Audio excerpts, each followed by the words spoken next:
Bueno, gracias por mantenerse con nosotros en este segundo bloque de Yo Vivo Aquí.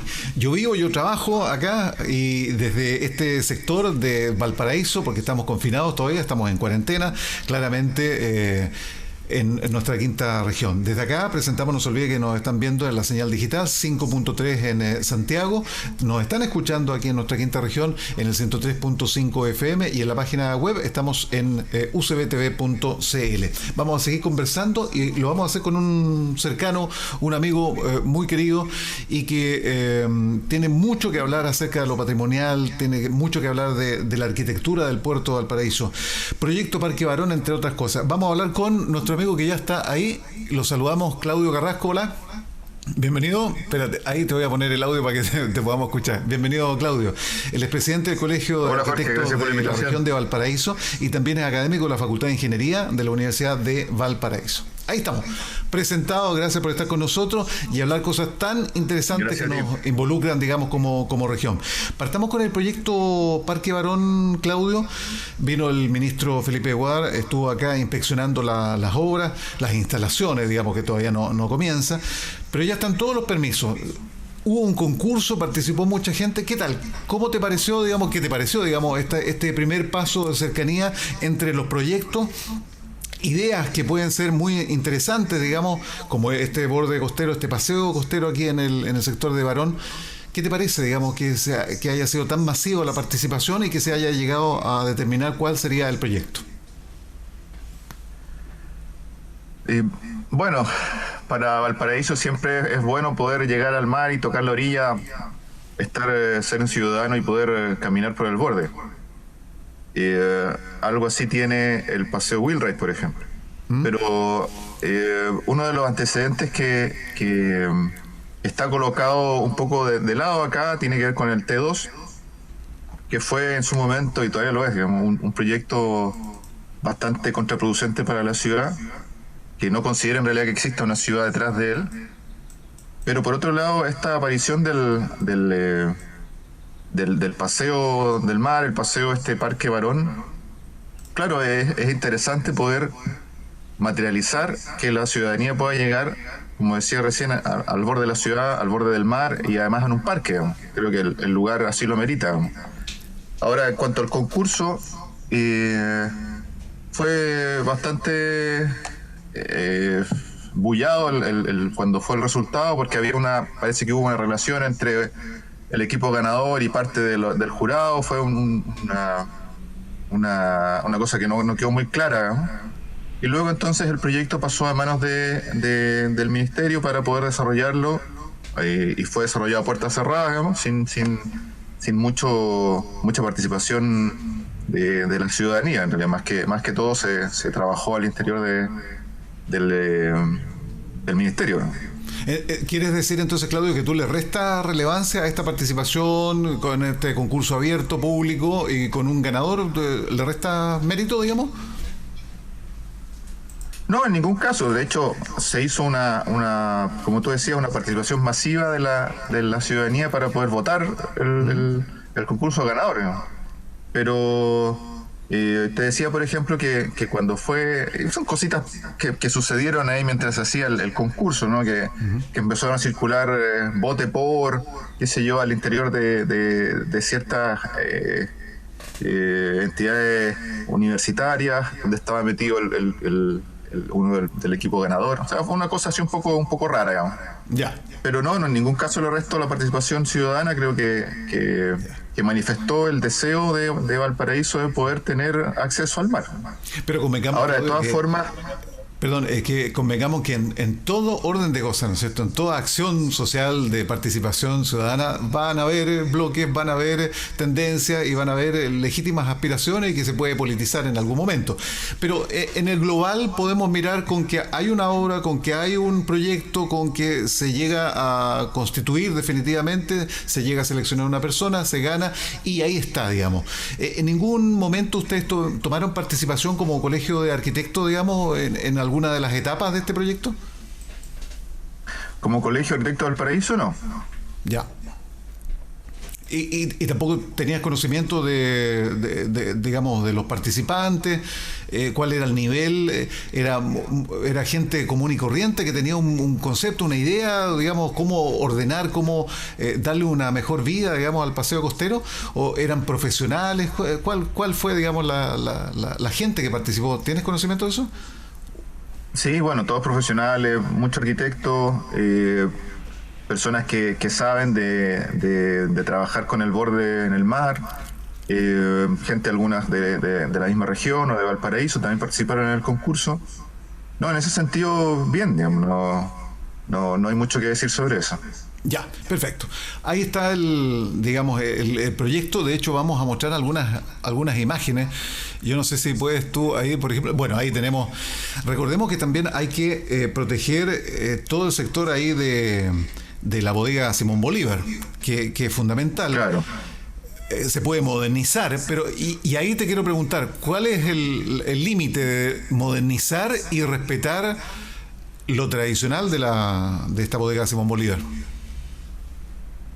Lo que pasa es que este edificio, que es el edificio más largo de Chile, ¿no? Tiene una estructura interior valiosa, ¿no? Pero además de todo eso, tiene un gran frente hacia el mar. Entonces, desde ahí, desde ese punto de vista, pareciera que se pudiesen haber tenido otros usos más ciudadanos. Por ahí hay quien decía que había que hacer aquí un intermodal de movilidad. Yo en realidad creo que la idea de tener un parque acá, un gran parque, me parece bien, digamos. Sobre todo porque es un espacio que no cumple con una serie de aspectos de seguridad. De hecho, cuando fue el proyecto MOL, una o el principal elemento que hizo que no se pudiera hacer, tenía que ver con que era un sitio riesgoso, que estaba con la línea del tren ahí, que impedía un poco el poder, en caso de algún tsunami o un sismo, no sé, el poder salir con velocidad de un sitio donde iba a haber mucha gente. Entonces, en ese sentido, el edificio tiene propiedades arquitectónicas valiosas, pero sobre todo más bien en su estructura constitutiva, ¿no? Sí, además ese sector estaba también en desuso, estaba absoluto abandono. Bueno, eran sectores en algún momento portuarios, colindante, digamos, que no tenía mucha actividad, y también el tema de ferrocarriles. Que estaba bastante a mal traer, digamos. Yo creo que hay una nueva concepción, una nueva mirada, y que puede potenciar indudablemente. ¿Tú le ves futuro, digamos, a ese sector de Barón? A ver, como parque, claro que sí. Hay que resolver temas de acceso, hay que ver cómo se puede mejorar la vinculación con la línea férrea. En el colegio habían algunas propuestas de soterrar el tren y enviarlo por la Avenida Argentina o hacia Pedro Montt, o yo era más partidario de enviarlo hacia Colón, y que luego saliese por Bellavista, por esa zona de allá, volviese a tomar la vía llegando a Plaza Sotomayor, ¿no? Y al soterrarlo, claro, se incluye mucho mejor la ciudad de Valparaíso dentro del uso del ferrocarril, porque ahora, como está en la orilla, se usa mucho por los que vienen de Quilpué, de Villa Alemana o de Viña hacia Valparaíso, pero prácticamente por la gente de Valparaíso no se usa para circular internamente. ¿El porteño tiene internalizada la idea de lo que es el patrimonio arquitectónico? Pero, a ver, no solamente el patrimonio, sino el respeto por el entorno natural, por las edificaciones. ¿Se entiende lo que es el patrimonio arquitectónico para Valparaíso? ¿Se entiende entre la gente? Yo creo que hay cosas que son en la vida diaria más importantes para el porteño que un edificio con ciertas características patrimoniales, porque la otra vez veíamos, no me acuerdo cuándo fue, pero fue hace más de medio año, creo, cuando se cayó la escalera ahí en el ascensor, el ascensor donde está la Virgen, en ¿Ya? el Cerro Bellavista, Sí, sí. ¿sí? En el ascensor Espíritu Santo. Que se cayó la escalera y se cayó la escalera en un sector donde había una vivienda que estaba ya hace rato a mal traer, ¿no? Y hay una serie de otras edificaciones en Valparaíso que si bien podrían tener algún valor patrimonial, no hay ninguna política clara para poder invertir en ellas. Recién ahora está saliendo desde Monumentos Nacionales algo que mejora esta condición, pero en Valparaíso hay muchas edificaciones que están en malas condiciones. Entonces, si bien cuando se declaró Patrimonio Mundial Valparaíso como paisaje cultural en su época, el 2003, de ahí para adelante ha estado todo muy, muy quieto, sin avanzar. Estaba a punto de perder la consideración incluso a nivel mundial, ¿no? Porque, como te decía, por un lado no hay una valoración, como bien decía, yo creo que no hay una valoración del porteño en cuanto a que sea tan necesario, porque hay otras necesidades previas, ¿no? Por supuesto. Es decir, en Valparaíso hay problemas laborales, hay problemas en las calles, en basura, hay mucha mala accesibilidad a muchos lugares. Por otro lado, hay cierta, yo diría, visión de que lo patrimonial está en malas condiciones y entonces tampoco hay una inversión allí. Uno ve, por ejemplo, el Almendral, que hay una cantidad importante de edificios con valor histórico, ¿no? Pero tampoco hay inversión ahí. Por suerte apareció, no sé si por suerte o no, pero está esta incorporación del Almendral dentro del programa de barrios patrimoniales, que esperemos que pueda mejorar la puesta en escena del Almendral. Sí, claro, es que cuando te preguntaba también iba orientada la intención, digamos, de ver cuál era tu punto de vista respecto al porteño. Si bien es cierto, tenemos aquí las estructuras, tenemos las edificaciones, tenemos el entorno, digamos, antiquísimo, no se cuida, está en desuso, no hay inversión, no se está restaurando, resulta que o si no se quema, un terremoto la convierte en ruina. Entonces, ¿cuál es el futuro, digamos, patrimonial, arquitectónico, digamos, para Valparaíso? Esa era la pregunta de fondo.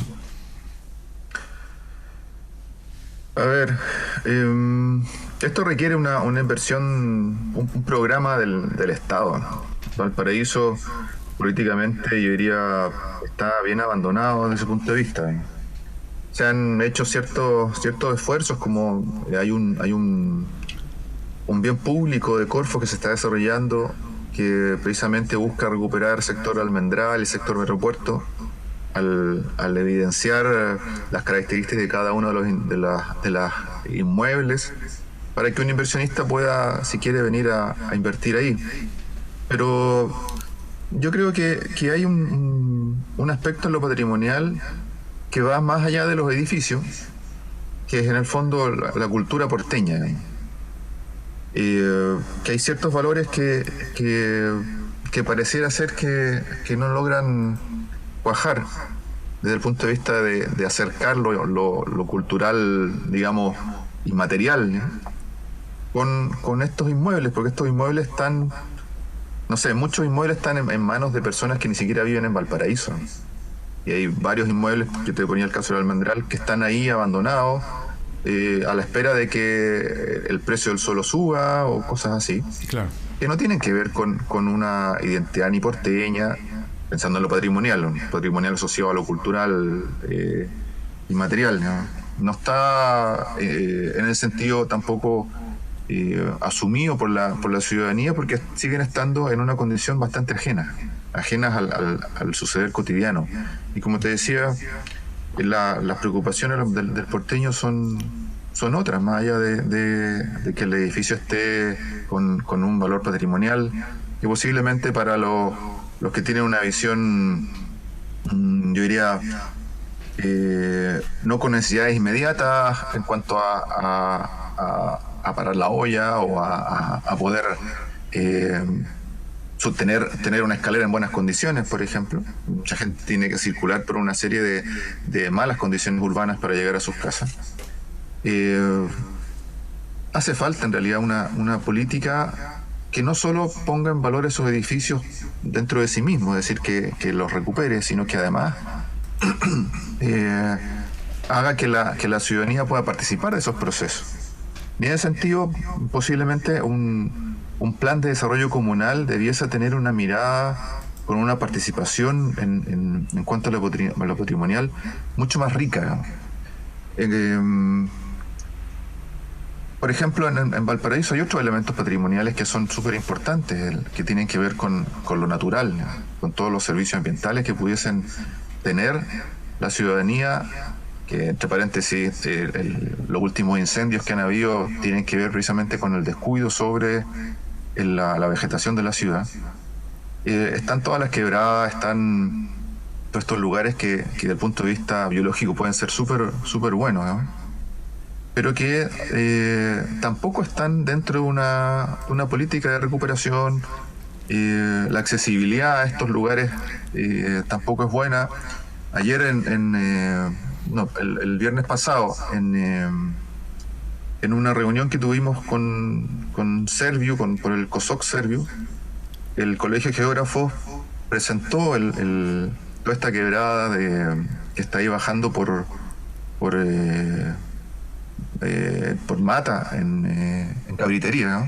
Que tiene una riqueza biológica increíble. Se mostraba en una serie de imágenes, no solo de palmas, sino que de bosque esclerófilo, de especies de flora y fauna, hasta marsupiales, comentaban, marsupiales pequeños, pero había una riqueza súper bonita que tampoco se pone en valor.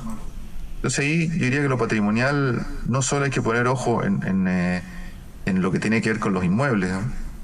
Que requiere un tiempo a lo mejor acotado de trabajo y va con una política más bien asociada a una inversión pública y privada. Sí. Pero por otro lado, todos estos espacios naturales van por una inversión pública. Valparaíso prácticamente no hay buenos espacios públicos.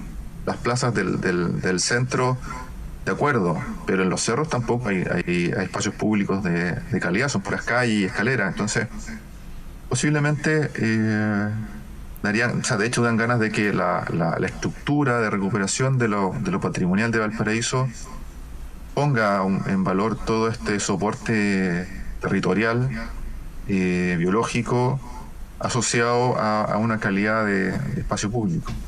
Es muy complicado.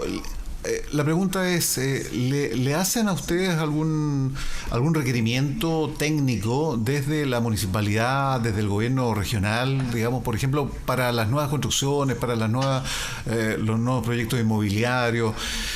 ¿Tienen contacto con ustedes? ¿Les preguntan su parecer? ¿Hay un intercambio de opinión respecto a eso? Porque si no puede participar la ciudadanía, hay poca plata y nos estamos rigiendo solamente por el dinero que puedan poner la inmobiliaria, ¿no es cierto?, ante un proyecto determinado. Claro, no hay mucho espacio, digamos, para el intercambio de opiniones y tirar una idea, digamos, en concreto de la mejor manera. ¿Los consideran a ustedes? Como colegio no, en ningún caso. Nosotros tenemos participación en mesa de discusión, en COSOC, incluso en el Consejo Ciudadano Ciudad Puerto. Uh-huh. Pero aquí hay normativas que están claras, digamos. El plan regulador tiene sus normas, digamos, y la participación que podemos tener en el plan regulador, por ejemplo, claro, se nos consulta como se le consulta también a una serie de otras agrupaciones, digamos, otros gremios u otras agrupaciones. Entonces, ahí hay un aspecto que también creo que es importante, que tiene que ver con las consultorías respecto a los planos reguladores en general. La manera, a lo mejor, como se llevan adelante las consultorías respecto del desarrollo de los planos reguladores, tampoco tiene no tiene, yo creo, así como una crítica a los procesos, no tiene una consideración valiosa respecto de la participación ciudadana en cuanto a, más allá de hacerle unas consultas, digamos. Eh, Creo que eso ha hecho que a lo largo del tiempo los planos reguladores sean bastante gobernados no por la ciudadanía, sino por ciertos grupos de interés, digamos. El mismo precio del suelo es Por supuesto. un gran elemento que condiciona el plan regulador. Entonces, por eso vemos, por ejemplo, los centros urbanos con precios de suelo más mayores, se hacen en esos lugares los edificios más altos, y ahí aparecen una serie de complicaciones, no solo, si son mal llevados, no solo complicaciones desde el punto de vista de un atochamiento de vehículos, que vemos, por ejemplo, que las normativas permiten que tú puedas tener un mall a 300 metros de una gran vía, y la gente, es como lo que pasa en Viña, digamos. Uno de los conflictos que tiene el tercer mall que ahí está en 15 Norte, en el sector de 15 Norte, que será una callecita de 8 metros, digamos, entonces 8 o más metros, pero es una calle que en el verano va a estar llenísima de autos y no se va a poder ni circular por ahí. Entonces hay una serie de normativas que el plan regulador, la ciudadanía no por un lado, yo creo que no sabe de qué tratan, ¿no? Porque tampoco hay yo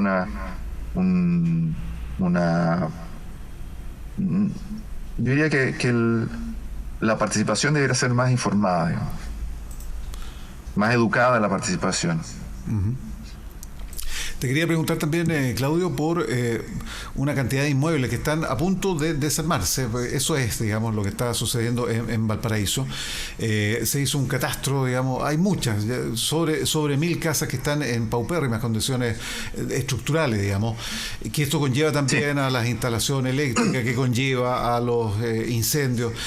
¿Qué se puede hacer? Porque aquí todo es recurso, sabemos, ¿no es cierto?, la economía que tenemos aquí local, entendemos, pero tampoco ha habido una conciencia, porque esto ha sido a través de los años. ¿Qué podemos esperar entonces estructuralmente de Valparaíso con estas casas que están tan endebles, que están en cualquier momento cede el terreno, qué sé yo, y puede terminar en una desgracia? ¿Qué podemos pensar de Valparaíso o esperar de Valparaíso en este aspecto? Bueno, en ese sentido yo creo que el municipio debiese llegar a algún acuerdo con los propietarios, ¿no?, para ver cómo poder resolver el desmantelamiento o el refuerzo. Ahora, como tú dices, claro, eso implica inversión y es inversión privada. Entonces ahí yo creo que ahí debería llegar a algún acuerdo entre el municipio, algún agente del Estado y el privado para poder o desmantelar la edificación o reforzarla en caso de ser necesario. Claro. Pero eso tampoco se resuelve, se deja avanzar el tiempo y no hay ningún acercamiento entre unos y otros. Claro. Ahora, los privados, muchos tienen, digamos, un respaldo económico para hacer esta acción, pero hay muchos que no es cierto?, que están incapacitados absolutamente. Desarmar toda una estructura, tengo entendido, son ¿cuántos? 50, 60 millones. Eso no lo tiene mucha gente, no, por supuesto. Bueno, claro, es parte de la complicación y aparte, posiblemente algunas de estas, si es que no sé qué porcentaje, pero la gente vive ahí, entonces también hay que ver cómo resolver claro, ese asunto. Sí. Ahora, para el cambio climático, vamos a ir aprovechando, porque mira, ya casi prácticamente 25 minutos hemos avanzado. Para el cambio climático, la eficiencia energética, no sé si ustedes tienen alguna. Por favor, queremos escuchar también una mirada especializada, digamos, sobre esta materia. A ver, recuerdo algún informe del año 2018, 2017 por ahí, que decía en América Latina van a haber una serie de zonas, de sectores que van a ser afectadas fuertemente por el cambio climático. Principalmente estaban en las costas de América Latina y precisamente la zona central de Valparaíso, de la región de Chile, digamos, la zona central de Chile, donde está prácticamente los 75% de la población, va a ser afectada fuertemente por el cambio climático. Entonces uno se debería preguntar si las ciudades están preparadas para ya ni siquiera mitigar, sino que cómo se adaptan al proceso de cambio climático. Y vemos que las ciudades en general no lo están. Ya se sabe que uno de los elementos muy valiosos para poder mitigar ciertos efectos de cambio climático tiene que ver con la presencia de vegetación, pero no pastos, sino de vegetación arbolada en grandes concentraciones. En todo lo que tiene que ver con presencia de agua dentro de la ciudad son muy, muy significativos. Entonces, ahí, por ejemplo, yo al principio de la conversación te hablaba del valor de los espacios públicos y de las quebradas y todo Sí. ponía el ejemplo de Cabritería, ¿no? Que bien recuperadas, bien tratadas, y también con una política local adecuada, ¿no? Debieran ser capaces de generar espacios que mitigasen aumentos de temperatura, por ejemplo, en las ciudades.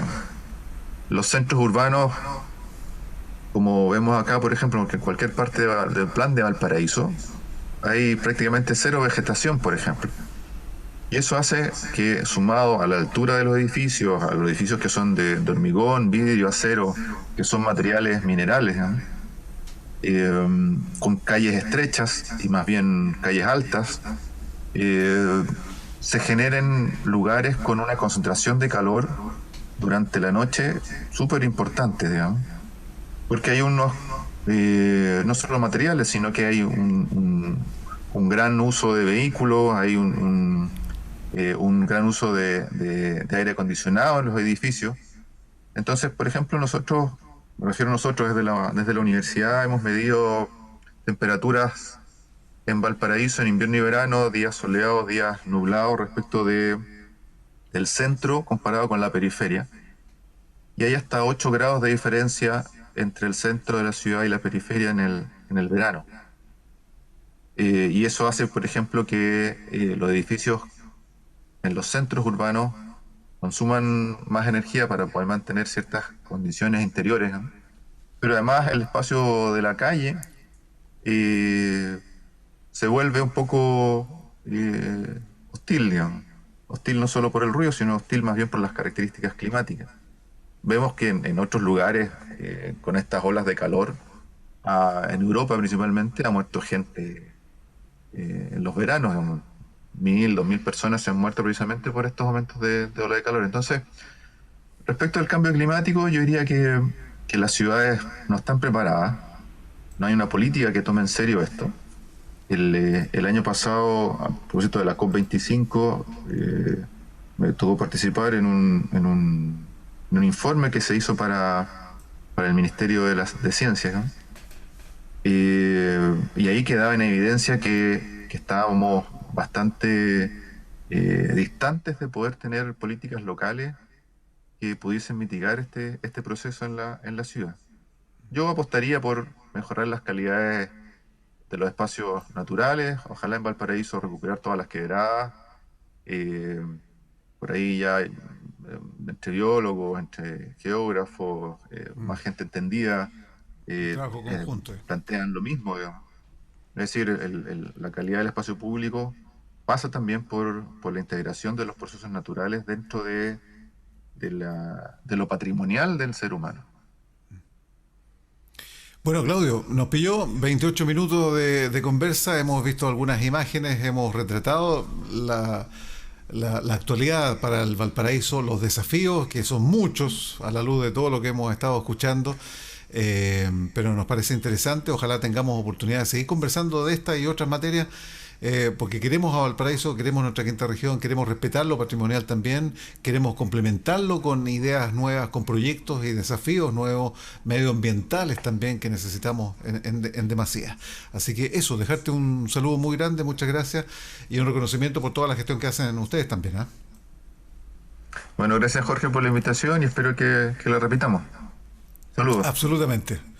Chao, que estén muy bien, gracias. Ahí está Claudio Carrasco, que es el presidente del Colegio de Arquitectos de la región de Valparaíso, y como decíamos también que es docente académico de la Facultad de Ingeniería de la Universidad de Valparaíso. Ya prácticamente nos vamos, así que quiero dejarles la invitación para que de lunes a viernes, bueno, de lunes a viernes nos encontremos pasado el mediodía en este programa donde abrimos un poquito la vitrina de las cosas que están sucediendo aquí en nuestra quinta región. Gracias, que estén muy bien, nos encontramos la próxima.